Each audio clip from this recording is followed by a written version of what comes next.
할렐루야. 153 저녁기도에 오신 여러분들을 주님의 이름으로 환영하고 축복합니다. 오늘도 귀하고 복된 이 저녁 시간 하나님께서 우리 가운데 신실하게 일하심을 목도하는 귀한 시간이 되기를 간절히 소망하겠습니다. 먼저 하나님의 말씀 봅니다. 창세기 5장 21절부터 23절 말씀까지 보겠습니다. 창세기 5장 21절에서 23절 말씀입니다. 제가 받들어 봉독하겠습니다. 에녹은 65세에 무두셀라를 낳았고 무두셀라를 낳은 후 300년을 하나님과 동행하며 자녀들을 낳았으며 그는 365세를 살았더라. 아멘. 아담으로부터 시작된 하나님의 창조의 섭리가 에덴의 비극으로 흘러가고 또 인간에게는 죄가 흘러 들어오게 되었습니다. 그리고 오늘은 족보의 이야기가 시작이 됩니다. 자, 성경에 족보가 나올 때마다 참 이름도 어렵고 또 흥미도 없습니다. 하지만 이 족보는요, 그 안에 참으로 많은 정보가를 우리들에게 소개하고 있습니다. 족보가 우리들에게 주는 의미는 굉장히 많다고 할 수 있는 것이죠. 처음에 여러분 성경을요, 우리가 의미 없이 읽을 때에는 이 족보가 눈에 잘 들어오지 않습니다. 왜냐하면 낯설고 불편하기 때문이죠. 특별히 마태복음 1장에 42대에 걸친 예수님의 족보의 이야기가 나오는데 처음 성경을 읽으시는 분들은 신약을 펼치자마자 이 족보가 나오면 굉장히 당혹스러워할 것입니다. 하지만 여러분 성경을 한 번 읽고 또 읽고 두 번 읽고 세 번 읽고 하면 그 어렵던 예수님의 족보 이야기가 이제는 아는 이름들이 등장하게 되는 거예요. 그럼 그 후로 여러 번 읽다 보면 예수님의 족보의 특이점들을 발견하게 된다는 겁니다. 여인들의 이름들이 눈에 들어오게 되는 거예요. 도대체 여인들은 어떤 사람들이길래 이때 당시에 남성 위주인 사회 가운데서 여성이 어떻게 족보에 나올 수 있는가 라고 하면서 그 여인들을 찾아보기 시작하는 것이죠. 그래서 족보를 보는 이 재미가 굉장히 솔솔해진다는 겁니다. 오늘 우리가 읽은 이 창세기 5장은 성경에 나오는 처음 족보 이야기입니다. 창세기 4장에도 짧은 족보가 나오지요. 자, 먼저 보았던 이 가인의 족보는 하나님을 떠난 사람들의 족보입니다. 가인은 하나님을 떠났지만 3번이나 가인에게 하나님은 기회를 주시고 용서해 주시려고 돌아오라고 했지만 결국 가인은 돌아오지 않았고 결국 여호와 앞을 떠나서 에덴 동편 놋 땅이라고 하는 곳에 성을 쌓고 살았습니다. 여러분, 성을 쌓았다라는 건 무슨 의미일까요? 세계와의 단절, 하나님과의 단절을 선언하는 자기 선언이었던 거예요. 물론 문명을 이루었습니다. 문명을 이루었으나 하나님과는 완전히 단절된 인생을 산 거예요. 하나님과 단절되어졌다는 것은 뭘 의미합니까? 예배 공동체를 떠났다는 것을 의미하는 거예요. 예배 공동체를 떠난 이 가인의 족보를 살펴보면 특이한 한 사람이 나옵니다. 그 사람이 누구냐? 바로 라멕입니다. 그는 아내가 둘이 있었어요. 라멕이 아내에게 이르기를 이런 말이 나오지요. 나에게 내가 내 말을 들었는데 내 말을 듣지 않는 사람들이 있었다. 그리고 나에게 상처를 준 사람이 있었는데 내가 그 사람을 죽였고 또 나를 상하게 한 내가 소년을 죽였다라고 그렇게 막 자랑스럽게 얘기합니다.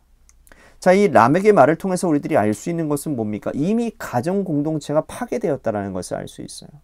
하나님은 한 남자 한 여자로 가정을 이루어 주셨는데 라멕은 아내를 둘을 두고 있는 거예요.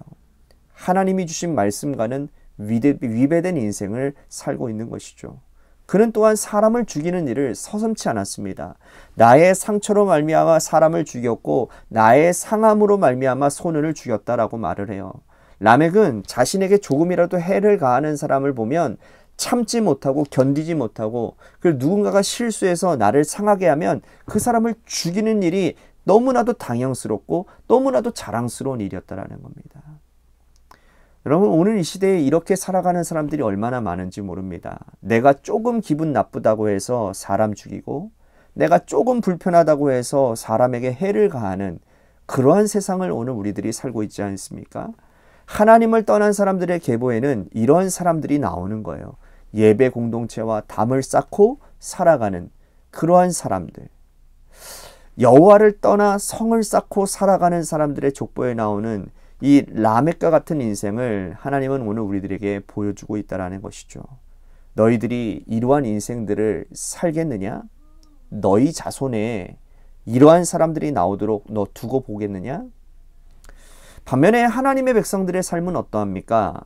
셋이여 아들을 낳고 그 이름을 에노스라고 정했어요. 근데 이때에 비로소 여호와의 이름을 불렀다라고 말을 합니다. 아담에게는 두 아들이 있었죠. 가인과 아벨이 있었는데 가인이 그만 아벨을 죽였습니다. 가인은 하나님을 떠났어요. 가인이 하나님을 떠났다고 해서 여러분 가인이 아담의 자식이 아닙니까? 육체적으로는 아담의 자손이에요. 그런데 성경의 계보를 기록했던 이 역대상 1장 1절에는요. 아담, 셋, 에노스 이렇게 되어 있어요. 아담, 셋, 에노스. 가인도 없고 아벨도 없습니다. 아벨은 하나님께 올라갔고 가인은 하나님께서 믿음의 족보에서 제외시켰기 때문이라는 거예요. 자, 가인은 이미 아담의 아들로서 혈통적인 위치에는 있었지만 영적 위치에서는 하나님이 제하여 버리셨다라는 거예요. 하나님이 가인과 아벨 대신에 주셨던 새로운 선물이 셋입니다. 자, 셋에게 아들이 있었는데 그 아들의 이름을 에노스라고 정했어요. 그때 비로소 사람들이 여호와의 이름을 불렀다. 자, 여호와의 이름을 불렀다라는 건 뭘 의미합니까? 예배 공동체가 세워졌다라는 의미인 거예요. 즉, 이때 예배가 시작이 되어졌다라는 거예요. 자, 예배 공동체에 속한 사람들의 계보 가운데 특별한 사람이 나오는데 오늘 우리가 읽은 말씀입니다. 바로 에녹이라는 사람이에요. 에녹. 에녹이라는 사람은요. 21절 말씀에 이렇게 묘사하고 있어요. 65세에 무드셀라를 낳았고 무드셀라를 낳은 후에 300년 동안을 하나님과 동행하며 자녀들을 낳았다. 자, 그는 365세를 살았는데 하나님과 동행하더니 하나님이 그를 데려가심으로 인해서 세상에 있지 아니했다라는 거예요. 자, 하나님과 동행했다라는 것이 어떤 의미일까요? 여러분, 바닷가에서요. 사랑하는 사람과 손 잡고 팔짱 끼고 걷는 것도 여러분 아름다운 동행이잖아요. 그것만큼 참 아름다운 일이 어디 있습니까? 또한 봄바람이 부는 꽃이 흩날리는 그러한 아름다운 벌판에서 사랑하는 사람들과 함께 걷는 것, 이것 또한 동행 아닙니까? 자, 그런데 30분 혹은 1시간은 같이 걸을 수 있으나 아무리 사랑하는 사람과 동행하더라도 여러분 한두 시간 넘어가면 생각이 달라지다는 거예요. 나 좀 쉬고 싶어. 저기 벤치에 좀 앉아있다가 우리 갈래? 그런데 이 사람은 계속 걷고자고 하는 거예요. 아, 나 물 좀 마시고 싶어. 그러면 어쩌면 그렇게 자주 목이 말라? 그러면서 핀잔을 주기 시작합니다. 그러면 그 부부는요, 끝까지 함께 걸어갈 수가 없는 거예요. 둘이 손잡고 산책을 나갔다가 마음 상해서 돌아오는 일들이 얼마나 많습니까? 먼 얘기가 아니고 우리들의 이야기 아닙니까? 에녹은 이렇게 어려운 동행을요, 여러분 300년 동안이나 하나님과 함께 했다라는 거예요. 내가 북쪽으로 가고 싶은데 하나님은 남쪽으로 가자고 합니다. 동행하려면 어떻게 되는 겁니까? 내 의지를 꺾어야 되겠지요. 아, 나는 쉬고 싶은데 하나님은 자꾸 일어나라고 하는 거예요. 아, 나는 열정이 넘쳐서 달리고 싶은데 하나님은 멈추라고 하는 거예요. 여러분, 이게 동행인 거예요. 동행한다는 것은 뭐냐면 내 의지가 없어진다라는 겁니다. 동행한다라는 건 내가 죽고 하나님의 영광 받으신다라는 거예요. 동행한다라는 건 내 모든 자아를 죽이고 하나님께 맞추어 사는 것을 얘기하는 겁니다. 에녹이 무려 그렇게 몇 년 동안 살았다고요? 300년 동안 살았다라는 거예요. 에녹은 철저하게 하나님 중심적인 사람이지만 여러분 인간적인 입장에서 볼 때에는 굉장히 독한 사람입니다. 어떻게 300년을 매일같이 하나님과 동행하겠습니까? 이 힘이 바로 어디에서부터 나오는 겁니까?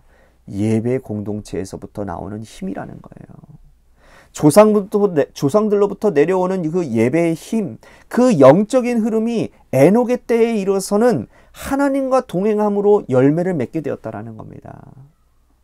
그 이후에 여러분 노아와 같은 위대한 하나님의 사람이 나오지 않습니까? 그러니 여러분, 예배를 잘 드리는 믿음의 가문에는요, 이러한 아름다운 후손, 훌륭한 후손들을 만들어낸다라는 거예요. 우리는 어떠한 계보에 속하기를 원하십니까? 내 자손 가운데 라멕가드 같은 사람이 나와서는 절대로 안 되지 않겠습니까? 여호와를 떠나 성을 쌓고 살아가는 사람들이 나오면 얼마나 불행한 인생이 될지 모르겠습니다. 스스로 힘 자랑하고 스스로 자기 위세 자랑하고 하나님 없이 살아가도 떵떵거리며 살아갈 수 있다고 영원한 지옥 형벌로 떨어지는데도 말고 말입니다.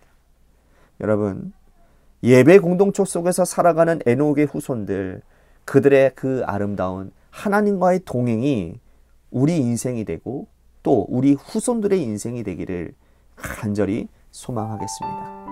오늘 말씀 생각하면서 우리 같이 기도했으면 좋겠습니다. 하나님, 내가 예배 공동체 안에 살기를 원합니다. 그리고 그 예배 공동체에서 임하는 그 하나님의 놀랍게 부어주시는 은혜와 힘을 가지고 오늘도 세상 가운데 주님과 동행하며 승리하며 살겠습니다. 우리 같이 오늘 말씀 생각하면서 기도했으면 좋겠습니다. 또한 이 나라와 이 민족을 위해서, 또한 교회를 위해서 간절히 기도해 주시고요. 마지막으로 여러분들의 삶의 자리와 여러분들의 자녀들을 위해서 기도하시다가 이 시간 돌아가시기를 바랍니다. 노래 끝날 때까지 우리 같이 합심하여 기도하도록 하겠습니다. 기도하시겠습니다.